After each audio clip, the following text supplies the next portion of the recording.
মই কৰিমগঞ্জত প্ৰায় 8 বছৰ আছিলোঁ। তাতে এটা বৰ ধুনীয়া লাইব্ৰেৰী আছিলে, বিবেকানন্দ লাইব্ৰেৰী বুলি।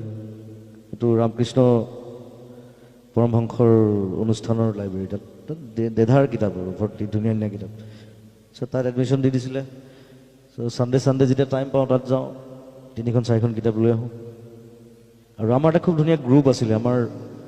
আমি ফাৰ্ষ্ট বেঞ্চৰ যিকেইটা আছিলোঁ 5টা ল'ৰা, গোটেইকেইটাই মানে কিতাপৰ পাগল। এটাতো এতিয়া স্ক্ৰিপ্ট ৰাইটাৰ হয়, এতিয়া বেংগলত আছে, সি চিনেমা স্ক্ৰিপ্ট লিখে, সৌমিত্ৰ বুলি। এটা আছে আমেৰিকাত তাপস সাহা বুলি, এটা সিনহা বুলি এটা আছে, সি শিলচৰত থাকে। আমি চব কিতাপৰ পাগল আছিলোঁ। আৰু আমাৰ সেইটো অভ্যাস আছিলে যে আমি কিতাপ এক্সচেঞ্জ কৰোঁ, যে মই এখন ল'লোঁ, এখন পঢ়িলোঁ, আকৌ তাক দিলোঁ, তাৰ পৰা এখন ল'লোঁ। সেই বস্তুবোৰ আজিকালি নাইকিয়া হৈ গ'ল। গতিকে সেই অভ্যাসবিলাক গ্ৰ' কৰিব লাগে। আৰু সেইকাৰণে কিতাপ পঢ়াটো উচিত, কিতাপ কিনাটো উচিত। আৰু নিজৰ ঘৰত যেতিয়া ধুনীয়া লাইব্ৰেৰী এটা থাকে, নিজৰ চাই ভাল লাগে।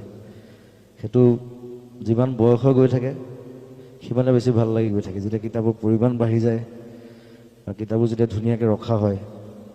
খালি মেইনটেইন কৰিব লাগিব, কিতাপত পোক লাগে, বেয়া হয়, কিবা কিবি হয়। মোৰ বহুত কিতাপ বেয়া হৈ গ'ল মাজতে।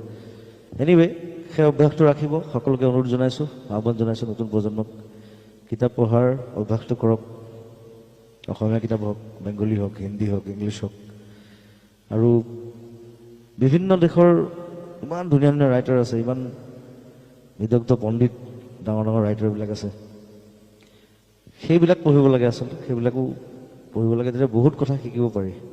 এতিয়া মই ক্লাছ 5, 6, 7তে মই এইবিলাক ভিক্টৰ হিউগো, মোপাছা, আৰ্ল ষ্টিভেনছন এইবিলাক চব পঢ়িলোঁ। তেতিয়াই পঢ়িবলৈ মই সুবিধা পাইছিলোঁ, এতিয়া সুবিধাটো পাব লাগিব। চ' মই ফৰ্চুনেট বুলি ভাবোঁ।